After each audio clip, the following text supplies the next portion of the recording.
What's up, Mustangs? Mrs. B here. I'm just in my parents' backyard and I'm actually looking at these clouds. Can you see these? See those clouds? When I was a kid, we would actually come out a lot and we would sit in the backyard and we would just look up at the clouds. Now this week, we talked about creation, right?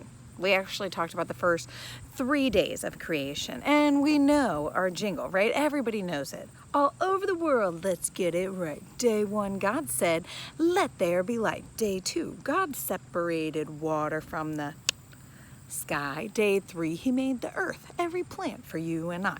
Fruits, vegetables, all the yums, right? Well, as I lay here and I'm looking up at the sky, I'm just thinking about that, how God created all of these things. And as I'm thinking about these clouds, I look up different facts about clouds, right? So did you know that there are actually 4 major types of clouds, but overall there's like 10 different kinds of clouds. So there are high clouds. High clouds, I wrote this down. They're above 23,000 feet in the air. Okay, so anything above that is considered a high cloud. And there are 3 types of high clouds. The cirrus, which is made of ice crystals. It's so high up, it is freezing up there, okay? They're really thin and they're wispy, kind of like wafers, if you will, kind of like cookies, you know? Then you have cirrocumulus. They're small, they're rounded, they look like fish scales. And then you have cirrostratus, and they're really thin, they're like sheets, and you can actually see the sun and the moon through them. Now I say that because there are some clouds that you can't see through the sun and the moon through them. Well, then below those high clouds are the middle clouds, and they're about anywhere between 7,000 and 23,000 feet high.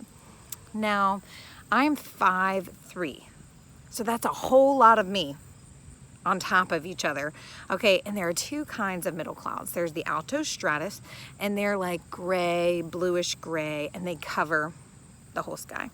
And then you have altocumulus, and they're gray and they're puffy. They're large and they produce rain a lot of times.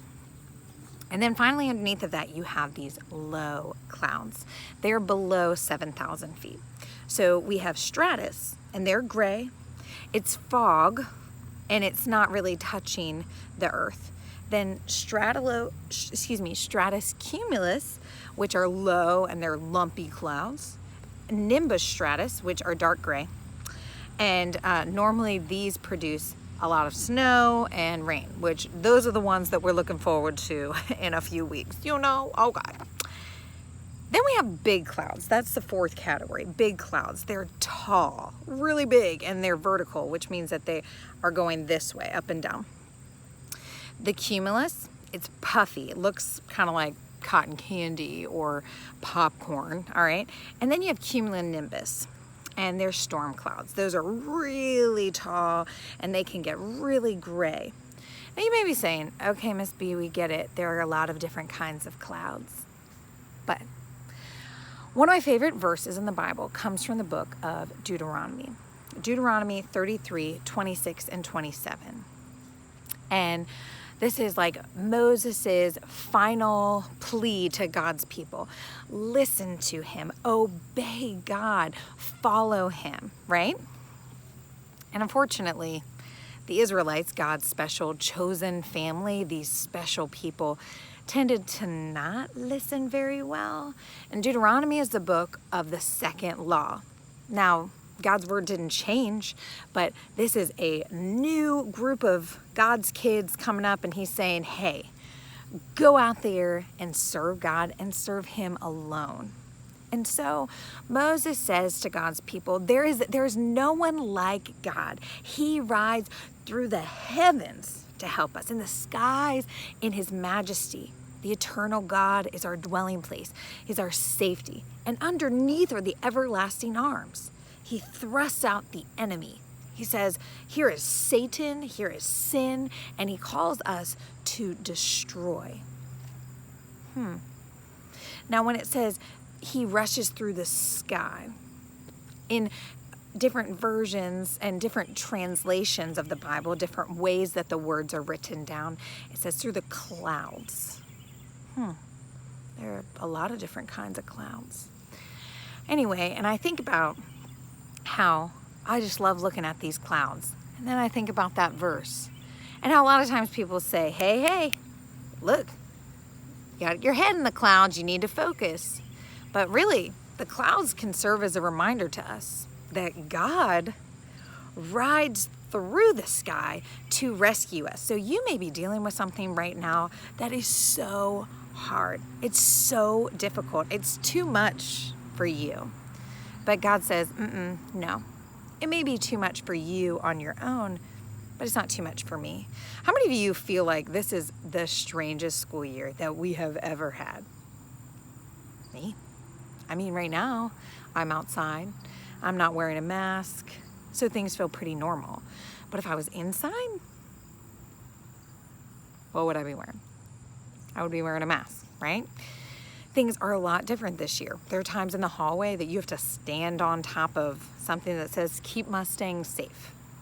And everybody's doing the very best that they can to be considerate and to keep one another safe. And so we're pumping our hands and we're making sure that we really use soap. All y'all need to use soap, not just hand sanitize, right? We're doing everything that we can.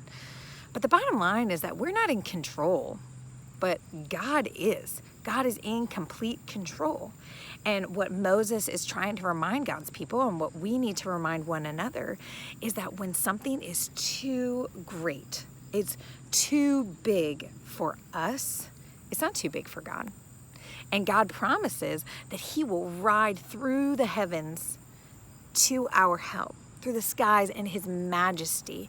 And that is our home, and he is our safety. And so while this week and next week we'll be talking about how God is our creator, I want you to remember that because he is the creator of all things, he is in control of all things. That there is nothing outside of his hand. There is nothing too great for him, because the Bible tells us that he holds the entire universe in his hands. So whether it be in the sky or here on earth, God is in control of all of those things. And David reminds us in the Psalms, when he writes down these different songs to God, he says, every shield on the earth belongs to the Lord our God. That means that he defends us against the enemy. And we know that the enemy is sin, Satan, and the world around us, our flesh, when we really want to do the wrong thing, even though we know we shouldn't do the wrong thing. God says, hey, listen, when things get tough, I'm there. You just got to call to me. And I'm going to ride through the heavens to help you. So guys, I hope you guys are encouraged by that. And I hope that you guys will take some time this weekend and look up at the sky and remember that God is in complete control of everything in heaven and on earth. And he has made everything uniquely, and it has a beautiful purpose. So all these clouds aren't the same, just like all of us aren't the same. But we all have a purpose, and we all are made to glorify God. You see those clouds?